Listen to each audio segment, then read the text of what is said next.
What's going on, guys? My name is Surreal, and welcome to the channel. We are checking out DeathBattle, channel I've been watching for years, and they just released Gogeta versus Vegito. I did just start watching the video. I'm about a minute and a half in, but I took it back. We're streaming. Took it back. We're gonna start from the top, and we're just gonna check this out and see who would win. Vegito or Gogeta in a death battle. Let's check it out.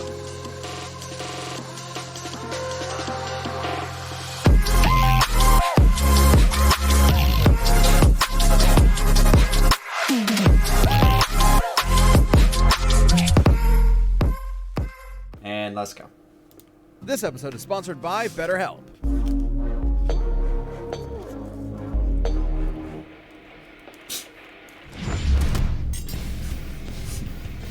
Gogeta versus Dorito. Man, these things are so easy to find nowadays. Yes! Now with this...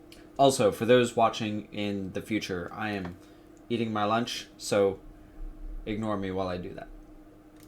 ultimate power, I can finally conquer Have the Gogeta world! fight Vegito! What? Oh, come on! It's the ultimate Dragon Ball question! Which fusion of Goku and Vegeta is stronger? Gogeta, the combo greater than legends, or Vegito, the mix who surpassed gods? Intriguing. They are in many ways identical, yet still quite different. Though in canon, they only have a collective total of 3 brief appearances. To truly determine who would win, let's examine all of their material. So that's Z, GT, Super, movies, games, guidebooks, toys, Twitter, even all the crazy Xenoverse and hero stuff. Hold on to your Dragon Balls.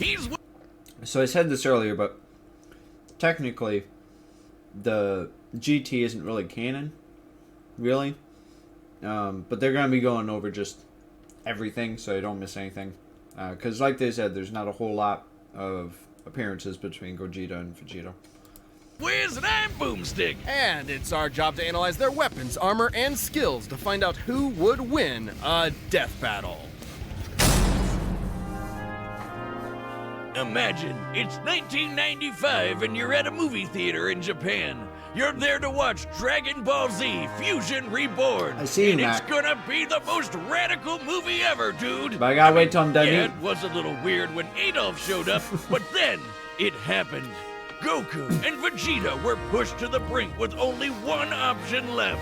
They merged into a single being of amazing power, Gogeta! And that would be the greatest thing 8-year-old you ever saw. Yep, you peaked at 8. Fun fact, while Vegito had already debuted in the manga 2 months earlier, Gogeta was created first. After all, the movie had been in production throughout the previous year. 2 Saiyans, the proud son of royalty and the lower-class champion becoming one epic powerhouse? This is the true potential of Goku and Vegeta. Easily a top 5 Dragon Ball moment. Hey, nothing beats the first time we saw Super Saiyan, but I think this comes close. This method of fusion was taught to Goku by the Metamorans, a mysterious alien people who we never actually see. But I'd guess they like wearing crop tops with inflatable shoulder pads. Anyway, when Goku taught this fabled technique to Goten and Trunks, it was the most beautiful thing I'd ever seen. This is the fusion dance. On top of an Whatever, incredibly Mac. precise movement routine, this technique requires both parties to match power levels in troll. order to fuse successfully. A literal personification of the phrase, only as strong as the weakest link. It's pretty easy to screw up, trust me. But if you nail it, you're the baddest mother effer on the planet. Though not part of mainline canon, Goku and Vegeta first used this to battle Janemba, a demon basically composed of essence of evil. Probably smells like cats. Gogeta defeated him in less than 2 minutes. Oh, 20 shoot. years later, Gogeta would become canon to conquer one of the most dangerous entities in the multiverse, Broly. Obviously, Gogeta's super powerful, but I think his most underappreciated skill is how he comes up with awesome attack names. Like the Big Bang Kamehameha, Stardust Fall, Meteor Explosion, and the ultimate villain killer, Stardust Breaker! A fancy-looking attack that completely obliterates all traces of evil within a target. That's how it took out Janemba in one shot. The guy was literally made of evil. Or cats. Weirdly enough, this is similar to Devilman's Devil Might Beam, which causes the evil within a person to explode and... Oh, you mean Spike? That guy's hilarious. Which obscure character are you gonna reference next? That's so ridiculous. Icarus? Sour Man? General Rildo? Oh man, that guy's just one letter off from General Dill. Over the years, Gogeta has achieved the empowered forms of Super Saiyan, Super Saiyan Blue, and even Super Saiyan 4 in his battle against Omega Shenron. Super Saiyan 4 is a totally unique branch of transformation. Instead of using Divine Ki like Super Saiyan God, it taps further into Goku and Vegeta's Saiyan bloodline, giving them fuzzy red fur and teen goth eyeshadow. Goku has also claimed this Easily form my increases a Saiyan's favorite, inherent aggression, though you wouldn't know it with Gogeta. Aesthetically, my favorite Super Saiyan form is Super Saiyan 4. Basically becomes Dragon Ball's Bugs Bunny, reveling and messing around with his foe any way he can. Until the fusion runs out. That's right, the fusion dance has a time limit of 30 minutes. This can be reduced even more if Gogeta uses up a lot of energy. Against Omega Shenron and GT, he split apart after about 10 minutes. Just more evidence that the amount of power Gogeta possesses is enormous. Even repeatedly striking Broly so hard that the boundaries between dimensions shattered like glass wasn't enough to burn through his time. Hell, he was only in Super Saiyan 1 when he did that. After going blue, Broly didn't stand a chance. Based on earlier in the film, Whis' reaction even implies that Gogeta could possibly take on Beerus. In Dragon Ball Heroes, Gogeta continues to prove he's one of the multiverse's S-tier fighters. He even defeated the Crimson Masked Super Saiyan Rose Full Power Goku Black and Ultimate God Slayer Hearts the God Hater. You know, those guys. And two Gogeta... So I will say that I haven't watched any of the Dragon Ball movies yet. I want to. But there's a lot of context that they're going to talk about. Like, I haven't read the books or anything like that, which is another reason why I'm so like into checking this out, because there's a lot of stuff that they're going to talk about that I have no clue, even though I watched like all the show, even the fillers growing up. Gogetas together could take on Fu. Just Fu? After all that, he's just called Fu? Dark King Fu, the artificial bio-android demon mutant. He has Saiyan, Namekian, Earthling, Majin, and Eternal Dragon DNA. What the hell? Is this fan fiction? Hearts the God He looks like a claimed Fu could become... He looked like a guy out of the Jack and Daxter games. An entity akin to Zeno, that little blue baby who can erase a multiverse with a thought. But these Gogetas achieved even stronger forms than before. One was in Super Saiyan Blue Evolved, the boosted form Vegeta achieved during the Tournament of Power. The other was Super Saiyan 4, but not just any Super Saiyan 4. He was Super Full Power Saiyan 4 Limit Breaker. I think my tongue is permanently twisted now. These two forms fighting side by side implies that, at least in this iteration, both are similar if not equal in power. Gogeta's so cool! And there are tons of people who think he'd win this matchup. In Weekly Jump issue 28 from 1995, the fusion dance was stated to unify Goku and Vegeta's spirits and draw out their power to the max. As long as a fight with Vegito lasts less than 30 minutes, the magazine says Gogeta should win. And then in the video game Raging Blast, there's a what-if scenario where Gogeta beats Vegito in a sparring session. But he was about to run out of energy, so maybe it could have gone either way. Though with his power and skill, it's unlikely any opponent would push Gogeta to his limit. Two of the greatest warriors in history merged together as one. What more could you want as a fan? And what more could you fear as a foe? Alright. It's the spring of 1995. A demonic menace has threatened to consume the world in chaos. Goku and Vegeta were pushed to the brink with only one option left: fusion! They used one of their most incredible techniques to become a merged being of unimaginable power. Does this sound familiar? But there wasn't time to teach Vegeta an awkward dance routine he'd ultimately despise. Instead, they used the Potara. Only the gods themselves could rock bling like this. That's right, the Potara earrings come from the Kais. the gods that supervise the universes. By placing one earring on each person's opposite ear, the Potara forcibly fuses the two beings together, no power level matching required. In this case, Goku and Vegeta fuse to become Vegito. Okay, seriously, Vegito? Couldn't they have a better name? It's not that bad. And remember, Fusion Reborn started production well before Toriyama penned Vegito's first appearance. So, Toei called dibs on the better name, huh? But still, shouldn't it be like Vegiko? Not like that's much better either. Why Vegito? It makes more sense in Japanese. Vegito is formed from the first half of Vegeta and the latter half of Kakaroto. This is why Viz Media actually translated it to Vegerot. Oh, that one sucks too. Okay, bored now. Let's talk about how he blows shit up real good. Vegito has numerous techniques that are entirely his own, many of which are, fittingly, perfect combinations of Goku and Vegeta's signature moves, such as the Final Kamehameha, formed like Vegeta's Final Flash, but fired like Goku's Kamehameha way. He's got a Spirit Sword, the Saiyan Shield, and the Banshee Blast. No, it's not the Ghost attack you're thinking of. With Goku and Vegeta's powers combined, Majin Buu was no match. Super feel like Vegito was Vegeta so had more, freaking like, powerful that iconic even moves being turned into candy far didn't slow him as, down. It just made him like delicious. His level of power. Gogeta had the Starfall, or the Stardust moves, but I feel like as far as like Vegito had more like clean moves in the show, anyways. Power had transcended to such an impressive degree that he was capable of effectively ignoring having his matter entirely altered and his DNA eradicated. He continued on as the incredible fighting candy. No mouth, no brains, no organs of any kind, and he still kept slapping around that big pink ass. Phrasing. Presumably, this is similar to how Vegeta overpowered Babidi's mind control, or how Goku broke through Hit's time skip with Kaioken. A greater power level can overrule basically anything a weaker one does. Though, to be fair, the Super Candy is a pretty extreme example. But Vegito's a pretty extreme guy, even for the Dragon Ball multiverse. He later got that godly blue hairspray and beat the crap out of merged Zamasu, a double deity. Like a fusion dick measuring contest, but not at all close. Though similar to his dancing counterpart, Vegito's time ran out after he overtaxed himself. Which was kinda weird.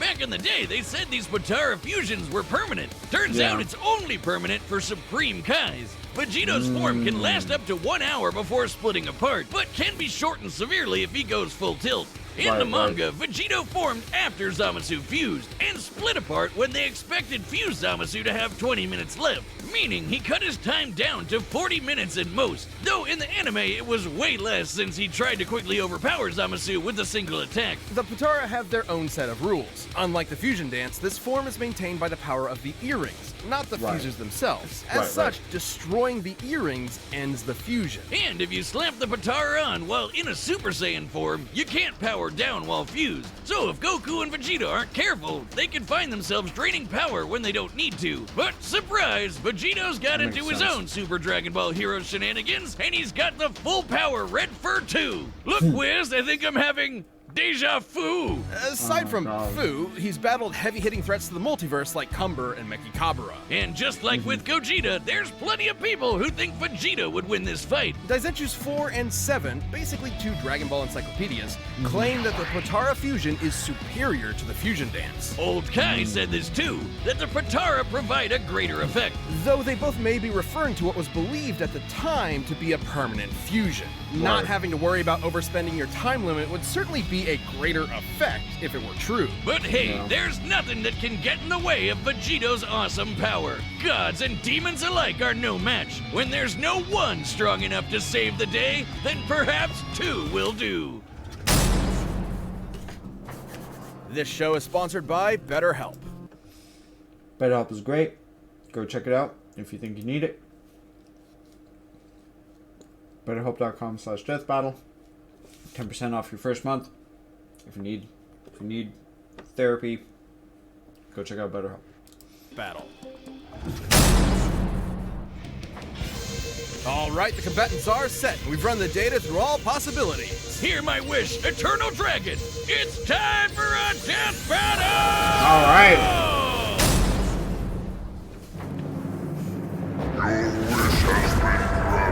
Oh, is it gonna be 3D? Yes. Madness. Whoa, Vegeta! Am I really that much taller than you? Stuff it, Kakarot! You... Chance! Full send!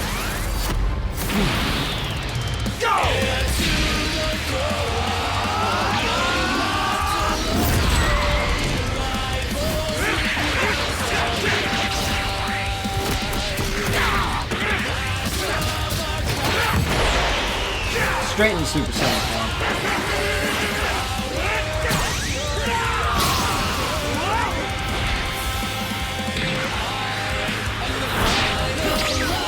Oh, Shenron's still just chilling there watching too.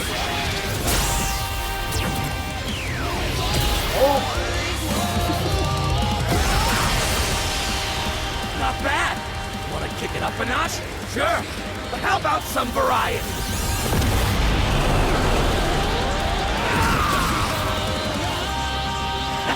4 versus God, hell yeah. Full send.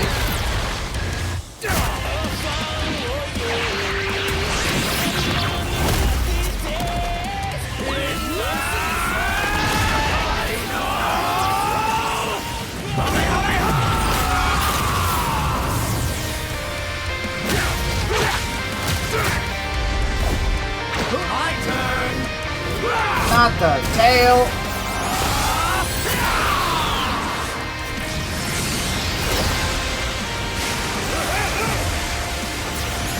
Careful. He said, screw this. Super Saiyan 4 is not good enough. I'll just match power. Go blue. Gotcha!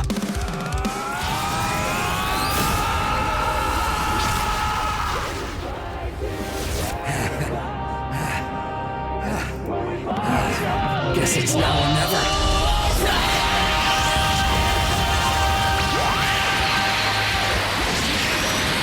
So,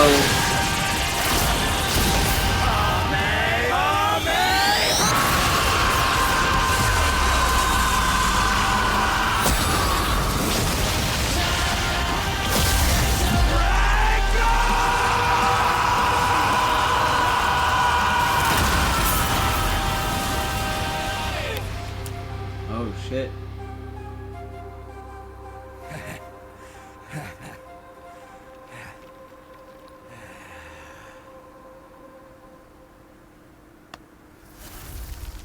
Oh, I love that ending. That was a good end. With the fist bump. Oh man, that was epic! So, before, in case they say it, before they do, one benefit I think was that the detail that I noticed was that the fusion dance only lasts roughly a half an hour, where the Potara earrings last about an hour. Which that definitely could have been a deciding factor, but let's see what the facts are. Totally worth the wish! Though I guess we probably could have solved a lot of world problems with that. I suppose world domination can wait another year. This fight was incredibly close. No, seriously, how could it not be? They're almost exactly the same person. With a few minor differences here and there, like signature attacks. Okay, so Gogeta has more canonical victories, more exclusive techniques, where Vegito with the Potara earrings considered stronger by more official sources, longer duration, like I said, no power matching required, they have equal skill, shorter duration, unable to power down after fusion. But Vegito didn't have to worry about powering down because because that was the confusing detail, was if they're already in Super Saiyan form, or whichever form when they fuse, they can't go below that, or is it after they fuse, as they power up, they can't power back down? So, I guess that's one confusing detail, but Neither Vegito nor Gogeta had one single power that provided an absolute edge over the other. Except perhaps Vegito's longer time limit, though it's not so clear-cut. Both have overtaxed their energy quick enough to end their fusions in less than 10 minutes. Time isn't the only factor, but also whatever is maintaining each fusion. Gogeta's body, and Vegito's earrings. It's possible Vegito's power can actually drain the Potara faster than Gogeta's does his own body. Still, it's twice the time, and that definitely gave Vegito more flexibility and strategy. So more often than not, it's safe to say Gogeta would run out of juice first. Also, when Vegito or Gogeta defuse from power overuse, it's typically difficult for them to immediately fuse again due to that lack of energy. But Vegito had another one over Gogeta. No matter what, he'd always have a very slight power advantage. Remember how the fusion dance requires the fusers to match their power levels? Well, the Potara don't need that. Goku doesn't need to match Vegito's slightly lower power levels, so there's nothing stopping Vegito from combining the full sum of their parts. Ah, poor Vegeta. You'll get your day in the sun one day, buddy. Oh, who am I kidding? This might be what Old Kai was referring to when he said the Potara had a greater effect. But hey, could Gogeta have destroyed the earrings? Nope! He would have had to be able to overpower Vegito first, like how Goku could only destroy Kefla's earrings after he reached Ultra Instinct. Remember, when comparing levels of power in Dragon Ball, the greater one can overrule almost anything the weaker one does. The earrings likely tend to be protected by the user's ki aura, similar to their clothing. The only time we've ever seen Potara damaged or specifically targeted are when the wearer is overwhelmed or in a vulnerable state. If any stray ki blast could destroy them, we'd have a lot more broken earrings by now. Lastly, there's some debate over their personalities. In their first appearances, Vegito seemed rather cocky and playful against Buu, whereas Gogeta was far more deliberate against Janemba, and thus far more successful. However, these are not core personality traits, and assuming so would be inconsistent with Vegito's serious fight with Zamasu and Gogeta's more brash fights with Broly and Omega Shenron. Context is key. As far as personality and mental ability goes, Gogeta and Vegito are practically identical. In the end, Vegito's higher power level, no matter how slight it was, made a big difference in protecting and maintaining his longer, more flexible time limit. Gogeta was gonna need meta more than that to beat Vegito. Sorry, Wiz, I know that pun was Potara-able. Wait, shut up. Earth's Dragon Balls give 2 wishes, right? Oh, yeah. Hey, Shenron, I wish for you to fuse me and win. What? The winner is Vegito. Thanks for watching, and doubly thanks to our channel members. That's awesome. Yeah, I always wondered, I guess a lot of people always wondered Vegito or Gogeta. But, I mean, I guess it makes sense that with the Potara earrings, I'm not saying Dorito, Vegito, but whatever. With the Potara earrings, it doesn't matter what the power levels are. They add up to whatever the sum of them are, as opposed to the fusion dance. You have to match up, and some people may have to power down. So, I mean, that makes sense. It was a good fight, though. That was a real good fight. I wish I had more to talk about when I do these reaction things. I think that's why I stopped doing them so much. Because I just want to like sit and enjoy the video, but then it's just like, oh hey, I'm gonna play this video that they worked so hard on to do whatever. But I don't know, maybe I'll just only on occasion do these because it feels weird doing reactions. Vegitos. Yeah, maybe I'll only do like reaction videos on rare occasion when it's something I'm really interested in. But I don't want to do it too much. For now, anyways. But thank you guys for checking this out with me. If you enjoyed this video, go ahead and hit a like. If you enjoy my content, go ahead and subscribe. And I will see you in the next one. Thanks. Peace. Are you still there? To delete this message, press 7. To save it in the archives, press 9. To hear more options, press 0. What are you talking about?